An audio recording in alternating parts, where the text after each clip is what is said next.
जय संविधान, जय भीम, महात्मा गांधी की जय, गोडसे मुर्दाबाद। देखिए, आज विषय ये है कि हमारे देश के यशस्वी प्रधानमंत्री मोदी जी क्या कानून की निगाह में परजरी के दोषी हैं। परजरी का मतलब ये होता है कि कभी आप अगर कोर्ट में या कोई ऐसा अंडर ओथ आप कोई ऐसी बात बोलते हैं जो गलत है, जो सच नहीं है, तो यह दंडनीय अपराध है।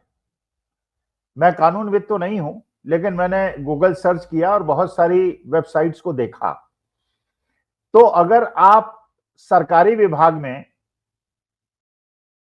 अगर आप कोर्ट में या ऐसी संस्था जो कोर्ट के समकक्ष है, जिसको कानूनी अधिकार प्राप्त हैं, उसके सामने कोई अलग स्टेटमेंट या एफिडेविट ऐसे देते हैं जो आपको पता है कि गलत है, जो झूठा है, तो यह दंडनीय अपराध है। इसमें कानून अनुसार आपको फाइन भी हो सकता है और जेल भी हो सकती है। वैसे मैं मोदी जी की बहुत आदर करता हूं और मैं उनके खिलाफ नहीं बोल रहा, मैं तो केवल आप लोगों के अभिज्ञान में यह चीज लाना चाहता हूं कि क्या एक प्रश्न है मेरे दिमाग में, एक अध्यापक के रूप में, एक शिक्षक के रूप में, कि क्या हमारे देश के प्रधानमंत्री मोदी जी ने परजरी की है। जैसे मोदी जी की डिग्री के बारे में बात हुई कि वो कहां तक पढ़े हैं, कितना पढ़े हैं, कहां पढ़े हैं, और ये जिज्ञासा होती है देश के किसी भी सर्वोच्च पद पर या किसी भी बड़े पद पर बैठे हुए आदमी के बारे में यह जानने की इच्छा होती है कि वो कहां पढ़ा है। मोदी जी के बारे में जब राजीव शुक्ला, जो कांग्रेस के राज्यसभा के सांसद हैं और न्यूज 24 के एक प्रकार से प्रमोटर ही हैं, उनके साक्षात्कार में मोदी जी ने यह कहा था कि मैं बहुत ज्यादा पढ़ा लिखा नहीं हूं, और पढ़ा लिखा होना बहुत ज्यादा आवश्यक नहीं है जीवन में सफलता के लिए। पढ़े लिखे होने से केवल आपके पर्सनालिटी में कुछ सुधार हो जाता है, कुछ रिफाइनमेंट हो जाता है, लेकिन जो बेसिक ट्रेट्स हैं आदमी की, उसमें 10% का सुधार तो हो सकता है, लेकिन पूरा रद्दोबदल हो जाए इसकी संभावना नहीं है। जैसे उदाहरण स्वरूप अगर आप लें कि शाहरुख खान को अगर क्रिकेट की वही अचरेकर जिन्होंने सचिन तेंदुलकर को क्रिकेट सिखाई थी, अगर वही शाहरुख खान को क्रिकेट सिखाते तो शाहरुख खान क्रिकेटर न बन पाते, या शाहरुख खान जिस प्रकार से आज बड़ा सफल हीरो बना हुआ है, अगर उसके प्रेरणादायक अगर सचिन तेंदुलकर को हीरो बनाने की प्रयास करते तो वो सचिन तेंदुलकर हीरो न बन पाते, क्योंकि एक आदमी की बेसिक ट्रेट्स होती हैं, पर्सनालिटी ट्रेट्स होती हैं। और ये जरूरी नहीं कि एक परिवार के अंदर अगर 4 भाई हैं तो सबकी एक ही प्रकार की ट्रेट्स हो, सबकी अलग अलग ट्रेट्स होती हैं और बिल्कुल कभी कभी बड़े विपरीत होती हैं। उसमें रिफाइनमेंट तो एजुकेशन के माध्यम से किया जा सकता है, लेकिन एजुकेशन ही इंपॉर्टेंट है, ये बिल्कुल इंपॉर्टेंट महत्वपूर्ण नहीं है। तो जब ये मोदी जी ने राजीव शुक्ला से चर्चा में कहा था कि वो बहुत ज्यादा पढ़े लिखे नहीं है, तो किसी को कोई परेशानी नहीं हुई, और ये इंटरव्यू बहुत पहले का है, क्योंकि पढ़ा लिखा होना, कामराज नाडर भी पढ़े लिखे नहीं थे, बहुत सारे हमारे देश के ऐसे सफल शासक हुए हैं जो पढ़े लिखे नहीं थे, अंगूठा छाप थे, लेकिन उनके अंदर वो दक्षता थी, उनके अंदर वो पर्सनालिटी ट्रेट था जिससे कि वो एक सफल शासक हुए। जैसे एक कंट्रोवर्सी आज की तारीख में भी है, वो कंट्रोवर्सी ये है कि जैसे आपने देखा नागपुर के अंदर दंगे हुए, और नागपुर के अंदर दंगे इसलिए हुए कि वहां पे जो औरंगजेब की कब्र है उसको खोदने की बात हुई, उसे अपमानित करने की बात हुई, उसके ऊपर टॉयलेट बनाने की बात कुछ भक्तों ने की, बहुत बड़ी कंट्रोवर्सी पैदा हो गई।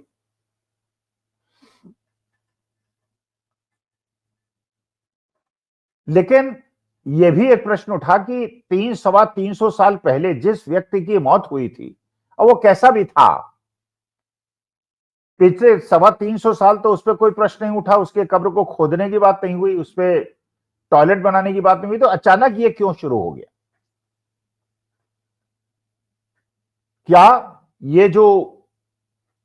ग्रॉक ने, जो एलन मस्क के आर्टिफिशियल इंटेलिजेंस टूल ने परतें खोलनी शुरू कर दी हैं, उसको ध्यान आकर्षित करने के लिए ये औरंगजेब का मामला उछाला गया। क्योंकि पहले भी भारतीय जनता पार्टी की सरकार थी, अटल जी की भी सरकार थी, जनता पार्टी की भी सरकार उसके पहले थी, मोदी जी की भी सरकार इतने 11 साल से है, लेकिन अचानक ये प्रश्न उठा, इसका माने कुछ डायवर्जन टेक्निक है और बड़ा भयंकर टूल में पकड़ा। लेकिन ये भी लोगों ने बताया, इतिहासकारों ने बताया, ये रेफरेंस आया कि सावरकर ने अपनी किताब में लिखा है, और जो सावरकर जिसको भारतीय जनता पार्टी वाले लोग अपना आदर्श मानते हैं और जिनकी जिंदाबाद कहने के नाबी नारे लगान का जोखिम उठा लेते हैं, वो महात्मा गांधी के खिलाफ बोलते हैं, उन सावरकर ने बताते हैं इतिहासकार की किताबों में, मैंने तो किताब नहीं पढ़ी, लेकिन किताब वो बताते हैं, किताबों में लिखा है कि जो शिवाजी महाराज, छत्रपति शिवाजी महाराज जो हमारे आदर्श हैं, उनके पुत्र संभाजी बिल्कुल राज्य को संभालने के योग्य नहीं थे। ये सावरकर ने लिखा, मैं नहीं कह रहा हूं, क्योंकि फिर भावना को ठेस पहुंच जाएगी, लोग मेरे पीछे पड़ जाएंगे, मैं नहीं कह रहा हूं। ऐसा इतिहासकारों ने बताया कि सावरकर ने अपनी किताब में लिखा है। वो शराबी थे और बिल्कुल अयोग्य थे,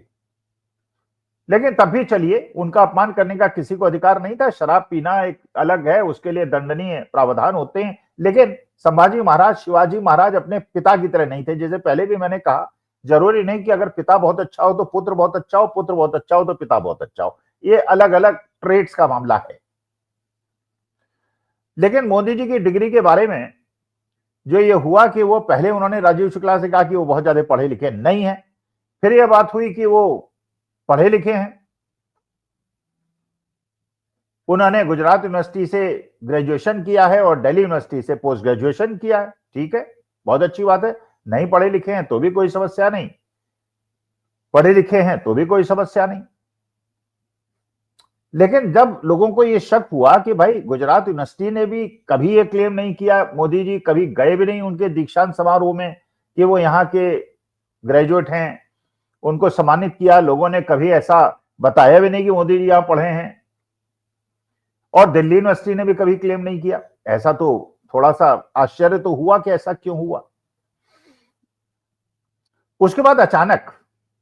4 साल पहले एक प्रेस कॉन्फ्रेंस में अमित शाह जी और अरुण जेटली जी प्रकट हुए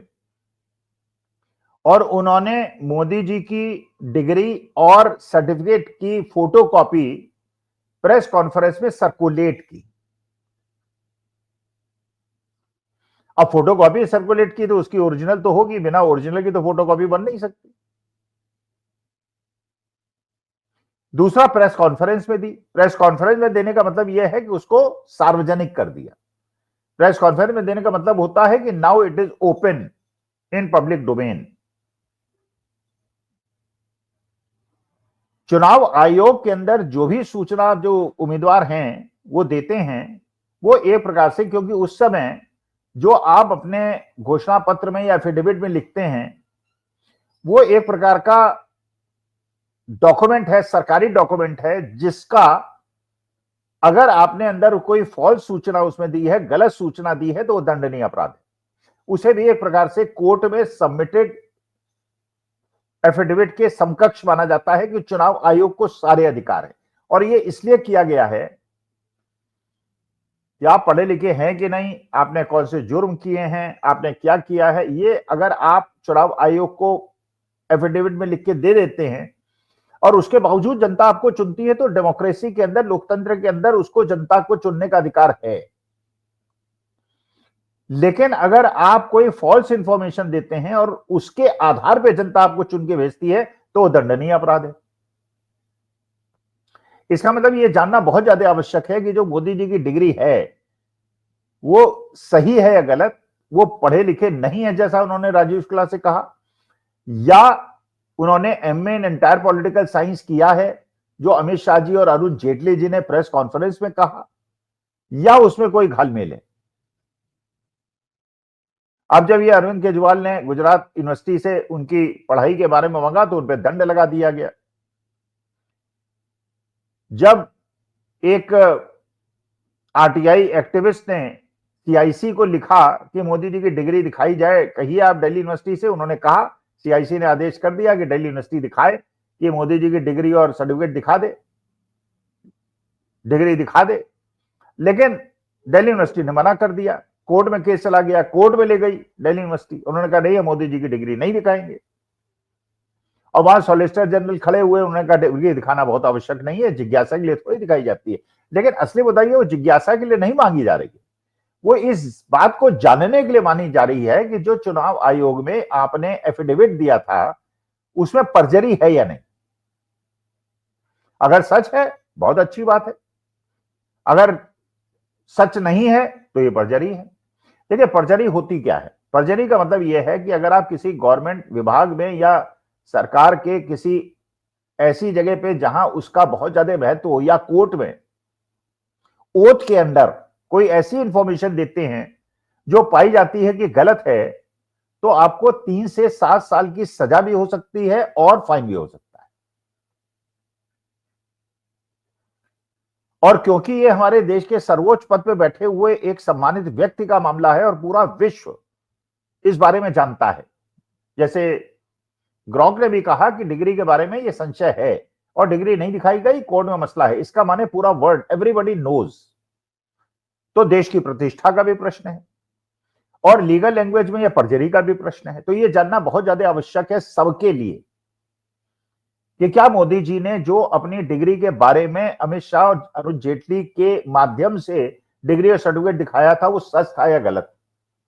क्योंकि अमित शाह जी के पास तो मोदी जी की डिग्री होने का कोई प्रश्न नहीं है, ना जेटली जी के पास। वो जब मोदी जी ने उनको दिया होगा तभी उन्होंने दिखाया होगा, क्योंकि अमित शाह मोदी जी के बहुत ज्यादा विश्वस्त। और अगर अमित शाह ने गलत एफिडेविट, ऐसा जो सर्टिफिकेट नहीं दिया मोदी जी ने और नहीं था और दिया, तो इसका माने अमित शाह दोषी हैं। उन्होंने एक गलत सूचना जनता के बीच में फैलाई और गलत फहमी पैदा करने का केस हुआ, तो एक प्रकार की ये फोर्जरी है, ये फ्रॉड है। मैं आरोप नहीं लगा रहा हूं, मैं केवल मीमांसा कर रहा हूं, मैं केवल विश्लेषण कर रहा हूं। तो मेरे पे आरोप मत लगाइए कि मैं कोई आरोप नहीं लगा रहा, मैं तो प्रश्न पूछ रहा हूं कि डिग्री सही है या नहीं। डिग्री सही है तो दिखा दी जाए, उसमें कोर्ट में केस लड़ने की आवश्यकता क्या है। और अगर डिग्री गलत है और अगर चुनाव आयोग के सामने एफिडेविट में डिग्री का क्लेम किया गया है, तो यह पर्जरी क्यों नहीं है और यह दंडनीय अपराध क्यों नहीं है, यह मैं जानना चाहता हूं। मैं अपने इस निवेदन के माध्यम से आप लोगों से जानना चाहता हूं। अच्छा, कुछ लोग जब ये हम लोग डिस्कस करते हैं, बाकी लोग डिस्कस करते हैं कि मोदी जी का डिग्री के बारे में पता चलना बहुत आवश्यक है, तो कुछ लोग उनके समर्थक ये कहते हैं कि degree is not important, degree जरूरी नहीं है। हम भी मान रहे हैं कि डिग्री जरूरी नहीं, हम भी ये मान रहे हैं राजनीति के अंदर ये आवश्यक नहीं है कि आप पढ़े लिखे हो तभी आप राजनीति में आए। बिना पढ़े लिखे लोग भी बहुत ज्यादा सक्सेसफुल हुए हैं। लेकिन अगर आप चुनाव आयोग में एफिडेविट देके एक फॉल्स इंफॉर्मेशन देते हैं, इसका माने जनता जिन्होंने आपको वोट दिया उसके साथ धोखाधड़ी होती है। और अगर ये पाया जाता है कि आपने एंटायर पॉलिटिकल साइंस में एमए किया है और जो डिग्री और मार्कशीट के बीच में नामों में डिफरेंस है, ईयर्स में डिफरेंस है, कंफ्यूजन है, वो ऐसे ही था, अमित शाह जी ने गलती में कर दिया, लेकिन वास्तविकता में आपके पास डिग्री है, चाहे किसी परसेंटेज की डिग्री हो, कैसी भी डिग्री हो, उससे कोई परेशानी नहीं। लेकिन ये देश की जनता को और चुनाव आयोग को और कोर्ट्स को यह जानना आवश्यक है मेरे हिसाब से कि वो फॉल्स एफिडेविट था या करेक्ट एफिडेविट था। देखिए इसी प्रकार का केस हुआ जो सदगुरु हैं जिन्होंने महाशिवरात्रि के मौके पर लाखों लोगों को इकट्ठा करके नौटंकी की, उनके मामले में हुआ। श्याम मीरा सिंह ने लिखा, एक वीडियो बनाया जिसके अंदर उन्होंने बताया कि जो उनके आश्रम के आपस के लोगों का ईमेल का कॉरेस्पॉन्डेंस हुआ है, उसके अनुसार वो ऐसा काम करते हैं जो दंडनीय अपराध है, जो पॉस्को एक्ट के तहत आता है। छोटी बच्चियों के साथ किया हुआ दुर्व्यवहार पॉस्को एक्ट में आता है और इसमें बिना किसी जांच के तुरंत अरेस्ट होता है। वो वीडियो बनाया जिसमें पता चला कि 12-13 साल की बच्चियों के साथ उन्हें बिल्कुल नग्न करके उनके दीक्षा दी जाती है, पूरे ऊपर के वस्त्र उनके उतरे रहते हैं, जो मेरे ख्याल से निंदनीय, क्या ये तो बिल्कुल दंडनीय अपराध है। अच्छा, जब वो मामला हाईकोर्ट में गया वहां पे, तो हाईकोर्ट ने कहा कि हाँ इसकी जांच कराई जाए, और वो मामला तुरंत चंद्रचूड़ साहब की बेंच में गया सुप्रीम कोर्ट में, और सुप्रीम कोर्ट ने वो केस अपने पास ले लिया और अभी तक वो केस सॉल्व नहीं हुआ। तो चाहे वो सदगुरु का मामला हो भाई कोर्ट को मेरे ख्याल से उनके जुडिक्शन में मैं हस्तक्षेप नहीं कर रहा हूं, लेकिन अगर इस प्रकार का आरोप लगता है तो उसकी जांच कराना बहुत आवश्यक है। और जांच में पाया जाता है कि आरोप झूठा था तो जो आरोप लगाने वाला उसको जो चाहिए दंड दे दीजिए, और आरोप अगर सच्चा है तो जिस पे आरोप है और वो सच्चा है तो उसको दंड दीजिए। लेकिन इस पर ढुलमुल रवैया और कई महीने बैठ के रहने का मतलब यह है कि बच्चियों के साथ आप व्यभिचार को समर्थन करते हैं। और अगर डिग्री दिखाना जरूरी नहीं है तो क्या हमारी देश के नेक्स्ट जनरेशन के बच्चे जब माता पिता उनसे डिग्री वो मांगेंगे कि तुम्हारा रिपोर्ट कार्ड क्या रहा, वो कहेंगे जब मोदी जी डिग्री नहीं दिखाते, रिपोर्ट नहीं दिखाते, तो मैं क्यों दिखाऊं। तो इसका मतलब यह है कि लोगों को ये समझना चाहिए, मोदी जी के समर्थकों को भी समझना चाहिए, मोदी जी के बहुत प्रशंसक है, इसलिए प्रशंसक है, देश के प्रधानमंत्री हैं, चुने हुए हमारे लोकतंत्र के प्रहरी हैं, लेकिन इस प्रकार का अगर उन्होंने कोई क्राइम कमिट किया है तो इससे बाहर निकलने के लिए सबसे ज्यादा इजी फॉर्मूला है, अपनी डिग्री और वो दिखा दें, कोर्ट में सबमिट कर दें, आरटीआई एक्टिविस्ट को दे दें, पूरे हिंदुस्तान के अंदर हो जाए कि मोदी जी सच बोल रहे हैं, या उन पे आरोप लगाने वाले दोषी हैं, या जो आरोप लगाने वाले वो सही हैं और मोदी जी गलत बोल रहे हैं। देश की जनता को पता होना चाहिए। और परजरी के माध्यम में ये केस आता है कि नहीं, क्योंकि मैं बहुत सारे विपक्षी दलों के विधायकों को और मेंबर ऑफ पार्लियामेंट्स को ट्रेन में घसीटते हुए पुलिस को देखा है, क्योंकि उन्होंने अपनी लॉ डिग्री के बारे में झूठ बोला था, ऐसा आरोप था, और उसके बाद उनको मंत्री पद भी उनका चला गया, सब कुछ हो गया। लेकिन अगर एक अपोजिशन वालों को अपनी डिग्री के बारे में झूठा हलफनामा देने पे जेल हो सकती है, पकड़ के ले जाया जा सकता है, तो ऐसा मेरे ख्याल से देश का कानून और देश का संविधान ऐसा नहीं चाहिए था। तो स्पष्टीकरण होना चाहिए। आरोप कोई नहीं लगा रहा हूं, केवल प्रश्न पूछ रहा हूं। नमस्कार, धन्यवाद और प्रणाम।